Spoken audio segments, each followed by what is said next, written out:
What did you see on TV that traumatized you when you were a child? Alter Ego 77 said, there was this anti-drug saw where they were like, when you sniff, this is what happens to your brain, and it was this girl sleeping in bed while her room slowly filled with water and she drowned. But I was very young, and didn't know they meant like, sniffing glue or whatever. I just thought they meant like, sniffing when you have a cold. So I was petrified for ages that sniffing was going to drown me. And I had terrible seasonal allergies for like 10 months of the year, so I had runny noses a lot. I get that they didn't want to be like, here are the things people sniff to get high, don't sniff those. But that commercial was way too vague about what sniffing is. Windjarnecken said, that one scene in Labyrinth where the puppets are pulling off their heads and tossing them around and they turn to Sarah and just say, hey, let's take her head off, then start chasing her and grabbing at her neck and singing about it like it's no big deal that they are trying to kill her. 6-year-old me took a hard pass on that one. Big nope. Wraith Cadmus said, the finale of Blackadder goes forth, wherein, having tried to get out of the war all season to no avail, our cast of World War I soldiers go over the top of their trench and all fucking die. The executives originally wanted Blackadder to survive by playing dead, but they filmed the all dead ending when no one was looking. It's done in slow motion and without sound because the studio they had for the charge was too small for anyone to run more than a few meters. The scene fades to a field of poppies, a symbol of remembrance in the UK and beyond, to cover this. Bird Raspberry said, unsolved mysteries. Just hearing the intro music sends a jolt through my entire body. So many stories scarred me as a kid. I specifically remember an episode where a person was describing getting rolled up in a carpet and having their head smashed with a hammer. Byzantium 42 said, this is kind of a silly one. Matilda came out right as I was starting school. Ms. Trunchbull scared the shit out of me. I was so scared to go to school because I thought I'd be put in the chokey, which, let's be serious, is essentially an Iron Maiden. I pretended to be sick so much those first few months of school, and then my mom told me I had to tell her what was wrong or I would have to do kindergarten over again. I told her I was scared of the principal because of Miss Trunchbull and I didn't want to go back. She talked to my teacher who talked to my principal who ended up walking me through the school and showing me lots of fun stuff. Then he showed me his office, which was choky free. Then he gave me a popsicle and walked me to my classroom. I wasn't scared again. That man was principal throughout my whole grade school life and he retired after I went to college. He was beloved in the community, and sadly he passed away in 2019. I'll always remember him. Brainus on Fire said, the TV show Little House on the Prairie. There are constant jokes about how it was inappropriately billed as a good family show for a reason. It was a festival of horrors, and left me traumatized more often than not. Key episodes included a girl, Sylvia, who was raped by someone wearing a creepy clown mask, ended up pregnant, shamed, and died falling off a ladder trying to protect herself from another rape.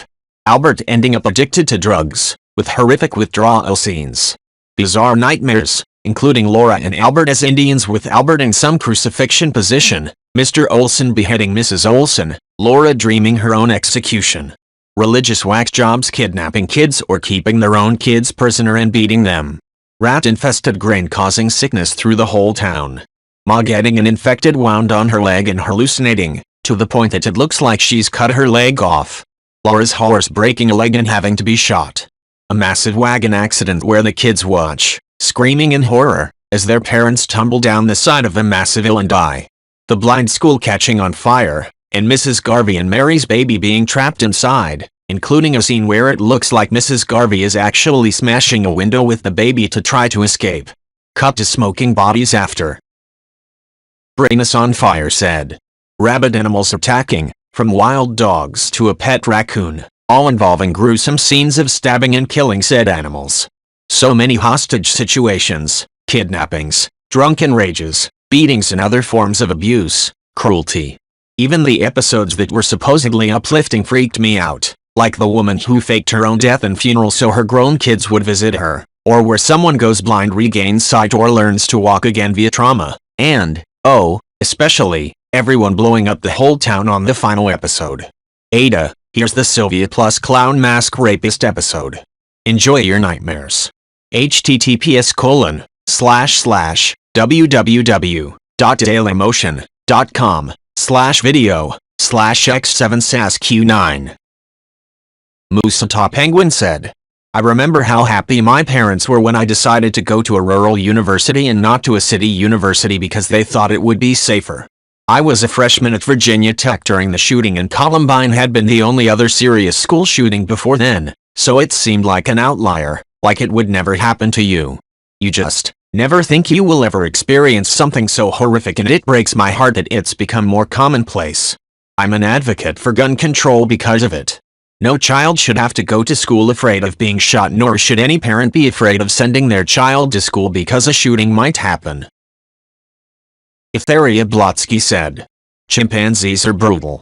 I read this book called Our Inner Ape by Franz de Waal, a primatologist. He compares human behavior to that of chimpanzees and bonobos. Bonobos like to solve disputes with pleasant sexual behavior, and are considered peaceful. Chimps are extremely hierarchical and warlike. Humans are essentially both, and then some. A very good book, and perfect for anyone with a background in biology or zoology. I'm not a scientist, so it took me a while to get through it, but it's very well written and I recommend it. Cirque Wibbles said, oh Lord, back when I was younger, Nickelodeon had a sub-channel called Nicktoons. Honestly better than Nickelodeon, as it played the classics, and even some of the up-to-date stuff. At one point, they had this event where they compiled animations from around the world, which was very cool to watch. One animation in particular came from, I want to say China. It was about two child panda bears playing around, walking, swinging and stuff. Whatever, I was into it. I really love animals. Well, at the end of the animation, they had the two pandas choke on lollipops and die, then proceed to play in their heaven. When I tell you how hard I cried at that, I wouldn't be exaggerating. To this day I haven't been on Nicktoons. Nikara said, I watched that movie while half-heartedly studying my EMT textbook while at the fire station. The fact that I was reading How to Deliver Babies made that movie weirdly not scary. Normally that kind of stuff would spook me, but somehow rushing to a ring of light, I bet that's about what babies see when they come out, somehow took the edge off. Entirely by coincidence, the landline phone actually did ring as soon as the movie ended. Which would have been a lot spookier if the phone wasn't a train-shaped bit of ridiculousness making choo-choo noises as a ring. I don't even remember who called. Just that the timing was perfect and yet completely silly. Jimbo Jones 058 said, I remember the Cold War. The radio said something and Mom didn't believe it. She turned on the TV because she wanted to watch it, which was very rare, especially during the daytime. She said if it was right then the news would be on. This was also sorta odd for that time of day.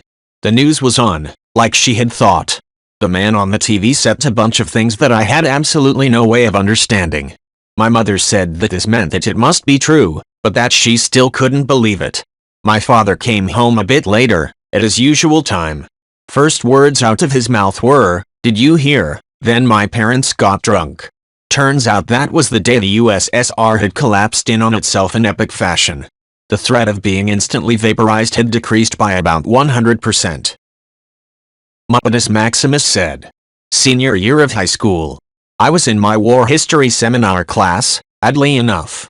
First plane hit, another student came in and said a plane flew into the World Trade Center. Every single one of us assumed Cessna or something and pretty much thought, oh, that really sucks. Anyway, class ended, and while walking to our next class, we caught a glimpse of a TV and what had actually happened. As we were watching, the second a plane hit. The rest of the day is a total blur. Had a classmate whose two uncles worked in the tower. He was trying like crazy to get a hold of them. He only heard back from one. Had a teacher who wanted to act like nothing happened and tried to teach a normal class. My dad worked for a 3-letter agency and had to immediately go up there. He called me at school to tell me that he had to go and I wouldn't see or talk to him for a month at least. In the month that followed, I spoke to him twice for a total of maybe 30 seconds. We just watched TV for the rest of the day in total shock. Darkness said, that scene where Atreyu sees the mural of Gmork snarling in the cave, and then turns around to see him right there in the never-ending story. Holy shit, that terrified me. Anytime something started playing on the Disney Channel that I even thought might be that movie, I'd turn it off. I remember being at a hotel in Orlando when we went to Disney World when I was 6. I spent one night at some kids club that entertained kids while parents went out. They started playing this movie on a projector screen and I faked being sick to get them to find my parents to pick me up. Also the Unsolved Mysteries episode about the Starkton arsonist that I caught on TV one night. That video of the house burning and the guy rasping Omar was nightmare-inducing. Her in a coma wake-up said, I used to be afraid of amputation. To be exact, it was the idea of permanency that scared me, having one thing alter your life forever just like that. You get stabbed? If you don't die you'll recover, at least in movies. You lose a foot? Well, you're footless for the rest of your life. My little mind couldn't digest that. So yeah, when I was 8 I watched that Simpson episode where Homer gets his thumb accidentally chopped off by Marge while she's casually cutting brownies and it freaked me the fuck out. I couldn't watch The Simpsons for 2 years. I would run away while covering my ears whenever it aired. Futato said, that one Indiana Jones movie where they tie up this guy and this sort of priest comes and sticks his hand in the guy's chest and pulls out his heart. Also for many years I got Indiana Jones and Star Wars mixed up, B.C. Harrison Ford, so up until my late teens I thought Indiana Jones got his heart removed, then was lowered in lava, which made him a statue which was then gifted to Jabba. TJN182 said, there was an episode of Are You Afraid of the Dark, or maybe a spin-off, where a nerdy kid had to use the bathroom really bad. Teacher and classmates are like, OMG, this guy again, sheesh. Eventually, he's allowed to go into the bathroom. Gets in a stall, hears a noise from the vent about him. Scared, he continues. Then he hears the noise again, and sees something with eyes in the vents above the stall. He pulls up and runs out. Runs back into the room with his pants peed on. Class and teacher laugh at him like a bad dream. He convinces the teacher to look, and when the teacher does, she is eaten by the toilet monster. The last scene is her shoe falling into a bloody toilet. For about 15 years after that, I had a habit of looking up before using a public toilet. If it had a vent above it, I 100% avoided it. NWO 1997 said, I think it was an episode of Law & Order. Police detective characters were chasing a suspect through town, and eventually they got to a rooftop. The suspect jumped, but luckily landed in something soft. Unfortunately, that soft thing was garbage. Actual garbage in a garbage truck that was starting to compact. The officers called out to the trash collector to turn the compactor off, but he couldn't hear them, probably due to the compactor. We got lovely pop shots of the guy looking up and desperately trying to climb out, and the ceiling closed in and made everything darker and darker. And then, squish. I was about 9 or so at the time. Had nightmares for weeks. It may have been the same episode with the woman who wanted to take her sons to Applebee's, but I'm not sure. Edit. Oh, also there was an episode of The Simpsons, probably one of the Treehouse of Horror ones, where Bart and Lisa flee the Three Bears house, but they put a chair in front of the door to keep them from getting out. This had the effect of locking Goldilocks in, helplessly banging on the door as the bears got closer and closer. Then it cut to the outside of the house, where blood began pooling outside the door. Not pleasant for 4-year-old eyes. And, this goes without saying, and I'm sorry, but the tapeworm episode of Mr. Meaty. No, fuck that. Fuck everything about that. Bunny Butt Acres said, there was this whole group of black and white movies, I found out later, called lycans, snakes, tarantulas. Each one was just a one-word title with an exclamation point. The offending creature became an invasion or swarm and would overrun a home, farm, town. I don't remember how old I was, but I was very young, under 6 is all I know, and woke up in the middle of the night and couldn't get back to sleep. So I went downstairs and turned on the TV and curled up on the couch, but I wasn't tall enough to reach the channel knob, so I couldn't change the channel, and I didn't know it at the time, but Tarantulas was on. At some point in the movie, someone panics and is covered in them and they shoot off their own hand, trying to get one off of themselves. I was horrified. I had probably never even seen a gun go off before.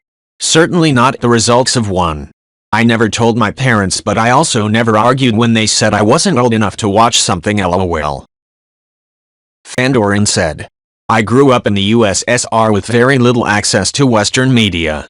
The only movies that weren't Soviet made that I saw were the 1980s King Kong, Short Circuit, and a badly dubbed version of Empire Strikes Back, which was the best thing that I've ever seen at that point.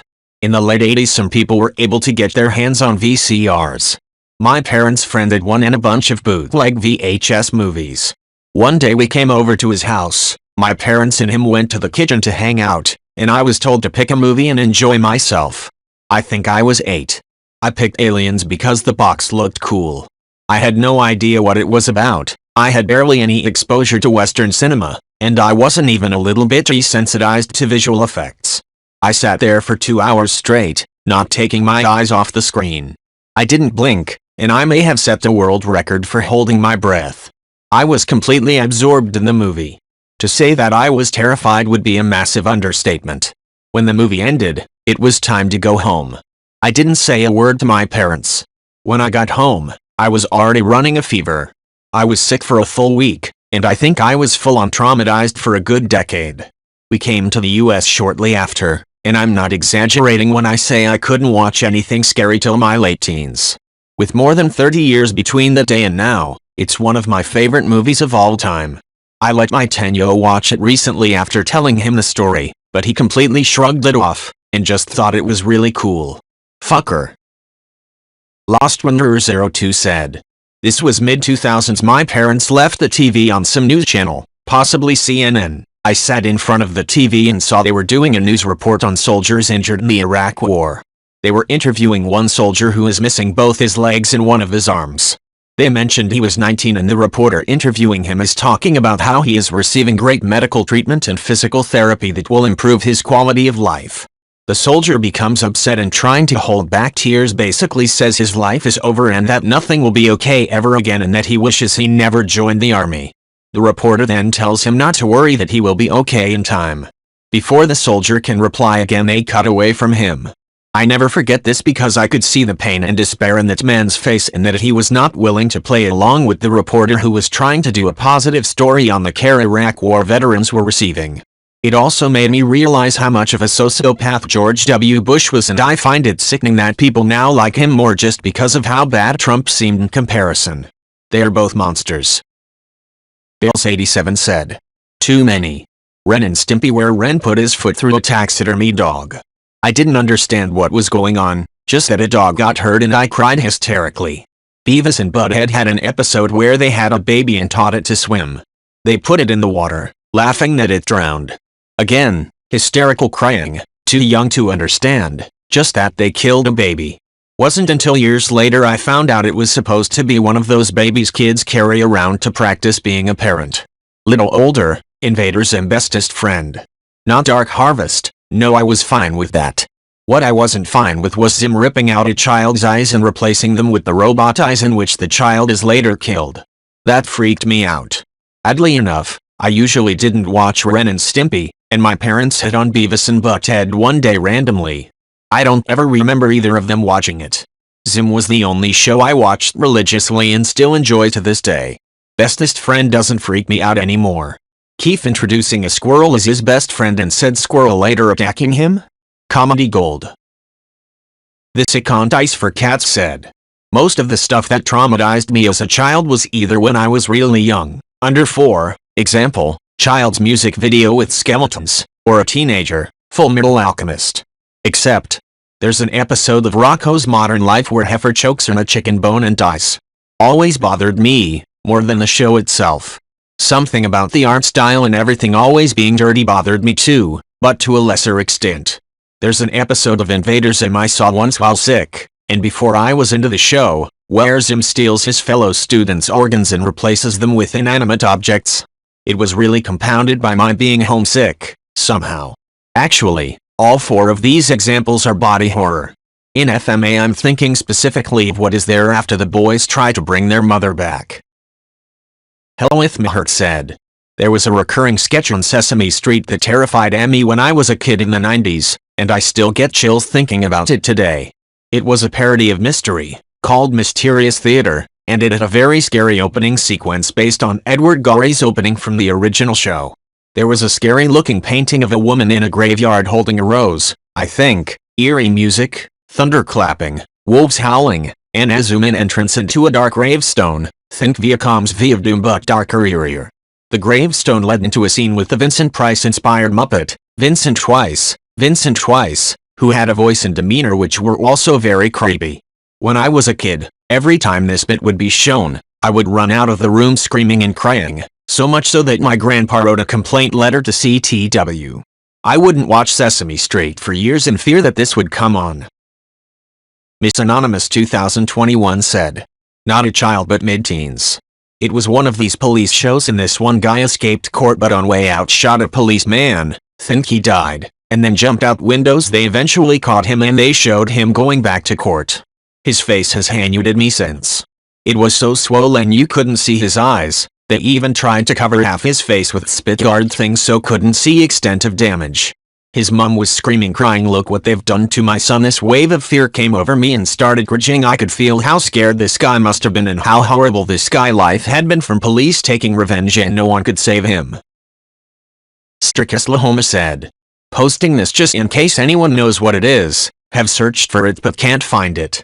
I think this was a comedy bit, like Mad TV, but I can't remember. I would have seen this in the early 90s. Scene, a police officer pulls a guy over. They're both standing outside the guy's car. Officer asks for license. Guy hands it over, but is shaking from nerves. He drops his license and it falls into a fire ant nest on the side of the road. Officer looks at the nest, looks at the guy, and says, well, pick it up. Guy nervously reaches down, and ants start to crawl on his hands as he touches the nest. Cut to a Halloween store skeleton wearing the guy's clothes. The ants have consumed him. Again, I think the intent was to play it for laughs, but it really weirded me out when I was little." Halloween said, "I don't know how widespread this campaign was across the US, but when I was a kid they were getting really hardcore about anti-smoking commercials. They were trying to top each one for gross out scare factor. It peaked with this girl in a bathroom. I think they were trying to illustrate how you would look if the outside matched what smoking did to your lungs, because she looked like a zombie. Black teeth, rotting, oozing skin. Just freaking out in this bathroom in that ultra 90s, 9-inch nails video style. Anyway, this damn commercial played every commercial break for some time. It never made me think about smoking, the images just scared the shit out of me." AskReddit said, "So when I was sick, my parents made me sleep on the couch. It was late, and I had the TV on. I couldn't sleep, because I'm sick and slept basically over 12 hours a day for 3 days already. I don't know what channel was on, if the show that I was watching was some news channel, cop show or just a very poorly recorded show. But, I do remember very vividly what happened on this scene.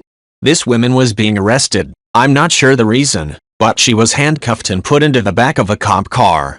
I don't know what the cops were doing but they allowed her to constantly hit her head on the door's window the entire time they were doing whatever. She was apparently hitting her head so hard, that all of a sudden the last hit she did produced a ton of blood to spatter on the car window. You can still see this person banging her head on the window, with the blood splattering more. I got up and told my mother. It really freaked me out, and my mom basically told me to shut up and go away. I don't know how it makes me feel but I know I was incredibly uncomfortable and confused. I haven't thought of that in years, Lou.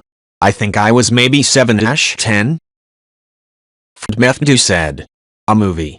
I was 6 years old, 1976-ish, when my mother took my brother and I to a Baptist church where they played a movie about the rapture. The final scene was Christians lined up to be beheaded. As the guillotine came down, the screen went black but had the most horrible, blood-curdling scream. Even at 6, I understand what it represented. I hated that move then and I hate that movie now. And I am not a Christian and do not attend church. So the movie failed to do what mother wished. If you had been around for my teenage years, you would know how epic of a fail it was, and its only contribution to my life is as another piece of the CPTSD puzzle.